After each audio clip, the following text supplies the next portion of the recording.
Okay, welcome to the deep dive. Glad to be here. So today we're looking at a piece from TechCrunch that definitely caught our eye. Adobe is bringing Photoshop, the big one, to Android phones. That's right. A huge piece of news. And our mission, really, in this deep dive is to unpack that. What does this Photoshop on Android actually, mean? Yeah, what's in it right now? Exactly. What features are available today, and why is this such a big deal? Whether you're a creator or just interested in where mobile tech is going. Right, because the question is, why put something as complex as Photoshop onto an Android phone screen, especially after it landed on iPhone first. And what can you actually do with it? What does it unlock for people? Let's dig into what the source says. Okay, so the headline news, according to TechCrunch, is that Tuesday, June 3rd, 2025, Adobe launched the beta version. It's important, the beta version of Photoshop on Android. Beta. Okay. And the timing, the article mentions this is what, about 4 months after the iPhone app appeared? Roughly, yeah. So Android folks have been waiting a little bit for this one. Seems like it. And here's something interesting the article points out about this Android beta specifically. Okay. Users get free access to the features during this beta period. Free? Like totally free? That's what the source indicates for the beta, yeah. Which is different from the iPhone launch, apparently. That had free and paid stuff right from the start. Wow. Okay. Free access to Photoshop tools on your phone. That's definitely a hook. It is. So what can you do? What's actually in this free beta right now? What tools are we talking about? Well, the article stresses it's a similar set of editing tools to the desktop. Obviously optimized for mobile screens, for touch, but the core power is meant to be there. Okay, so not just like slapping on a filter. We're talking layers, masks, that kind of thing. Precisely.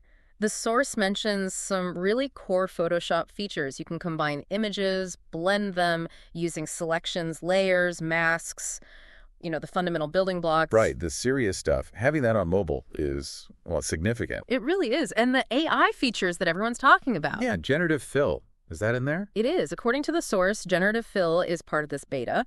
So you can add, remove, transform parts of your image using AI. On your phone. On your phone. That's a massive capability to have in your Tocket for quick ideas or edits. Yeah, no kidding. Just type what you want or select an area and boom. Okay, what else is packed in?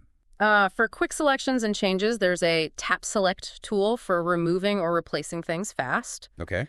And maybe even more useful for mobile workflows, you get access to a library of free Adobe Stock assets right inside the app. Oh, nice. Free stock photos and elements, integrated, that saves a ton of hassle. Definitely streamlines things. And they haven't skimped on the fine-tuning controls either. You've got blend modes for how layers interact, adjustment layers for non-destructive edits to color and tone. Okay, wait. Blend modes and adjustment layers, that's pretty advanced. That lets you do sophisticated compositing and color work without messing up your original image, right? Exactly. Non-destructive workflow is key, and having those tools on mobile is, impressive for a beta. Seriously, what about cleanup? Like getting rid of distracting stuff in a photo. Yep. Essential retouching tools are there. The spot healing brush for quick fixes like blemishes or small objects. The easy stuff. Right?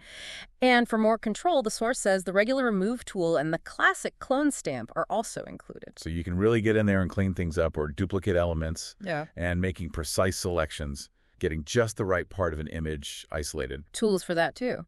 Object select, which uses AI to find objects, and the old reliable magic wand for selecting based on color. Okay, let's just pause for a sec. Layers, masks, blend modes, adjustment layers, spot healing, cloning, object select, magic wand, plus AI generative fill, plus free stock assets.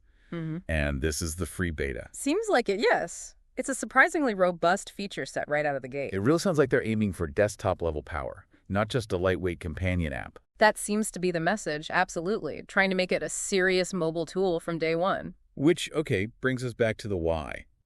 Why this big push onto Android now with such a, capable version?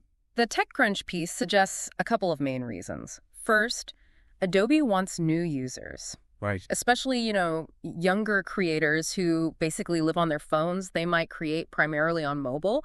So putting Photoshop there gets them into the Adobe world. Makes sense. Go where the users are. What about people already paying for Creative Cloud? Well, for them, it just makes Photoshop more accessible. You can start an idea on the train, make quick edits away from your desk. Yeah. It adds flexibility and value for existing subscribers. So grow the user base and keep the current ones happy. Yeah, okay. Okay.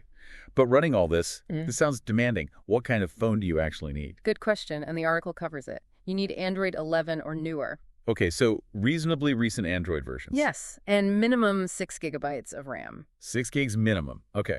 But, and this is telling, Adobe recommends 8 gigabytes of RAM or more for things to run smoothly. 8 gigs recommended?